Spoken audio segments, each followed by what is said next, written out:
Shannon, and it's great to have the opportunity to be able to speak on this because, you know, as of 2024, we've €5 billion been allocated to housing. That's commitment from this government about ensuring that we have a plan in place, because it is true that this is the #1 priority in government. It is the #1 priority to make sure that we've more access to housing, more access to local authority housing, more access to affordable housing. And like, the thing is, you need to have a plan, and the plan has to be evidence-based. And I mean, I listened to Senator Warfield and to Senator Gavin here, and you know, I was in Longford last Friday, and we had a panel debate on Shannon's Side FM, and the person that was literally interviewed by me just before that spoke about how the cost of a 3-bed semi, I mean, it wasn't me speaking, but it was them, was 400,000 for the country. And you know, I suppose my question here to Sinn Féin is, where's the plan? Where's the detail? What is this based on? You know, if we're saying to people that we can build a house, I don't know what type of house it might be, maybe it's a very fancy type of super garden shed, but it's not and cannot be done for 300,000. When we talk about the plans that we have in government, they have to be based on fact.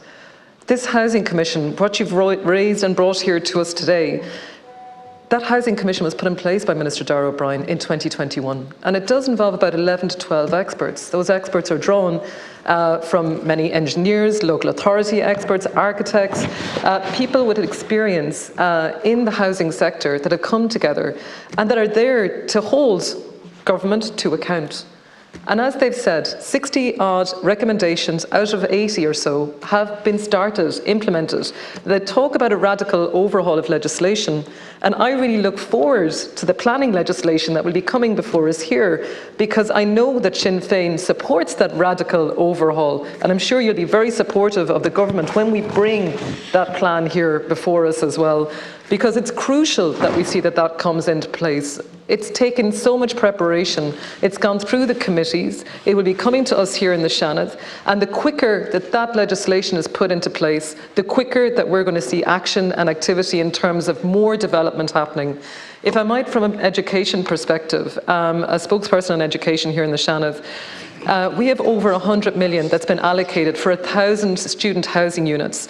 I mean, that's close to 500, around UCD, DCU, and I think roughly about 100 for the University of Maynooth. And I know I've spoken before as well about over 640 student homes units as well in Galway, the University of Galway, my own university, my own college. Those measures that we're looking at the whole of government approach here. It's not just one area of government that's tackling this crisis that is in front of us, that faces us. We are a country of close to, 5.2 million people now. We have the highest ever number of people working in this country. We need to be able to ensure that we have affordable housing. And Minister, the questions that I guess I would be asking would be around that. Affordable housing by our local authorities. I do see over 136 new homes, families moving into new homes in Ballinasloe. I saw over 56 new homes in Roscommon Town, again, that families will be moving into. Ballyleague, another 16 homes. Again, all local authority homes. But we do need to see affordable housing as well. I also have seen a 40% increase in the income threshold for people who can access HAP, and that's in my own area in County Galway and Ballinasloe, from 25,000 to 35,000. But it's not enough. We do need more. There is a crisis, and I do see that this government has to lead the way. That legislation is one of those measures, but how we're supporting HAP, the Croí Connogha, of course, looking at vacant and derelict homes, I very much agree with some of the points been raised here, because I do believe that staged payments do need to be considered. I do believe the inspections that are done through the government and through the local authority, that some of those local authorities are outsourcing those inspections. They need to be happening more frequently. I come from a rural area. We've had one of the highest number of applications in Galway and Roscommon. I want to see the success here, and success is for families being able to draw down those funds once they have the measures put in place. So there are things that we can improve on, and I do see that the benefits of that programme will be seen in years to come. We'll see even more success in people applying to it, but there are measures that we need to look at. Again, I just want to acknowledge, I suppose, the Housing Commission, the people on that commission that have put this report together. It is something that the government is going to be looking at, that we are going to be looking at those recommendations and putting them into place.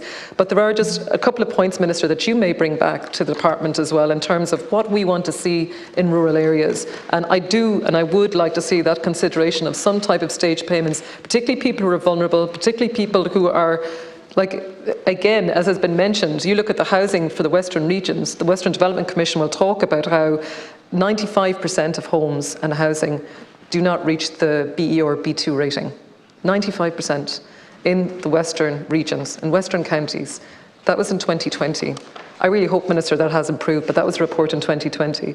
We do need to see the things like the housing adaptation grants. We need to see the SEAI retrofits. The numbers of SEAI assessors have been increased.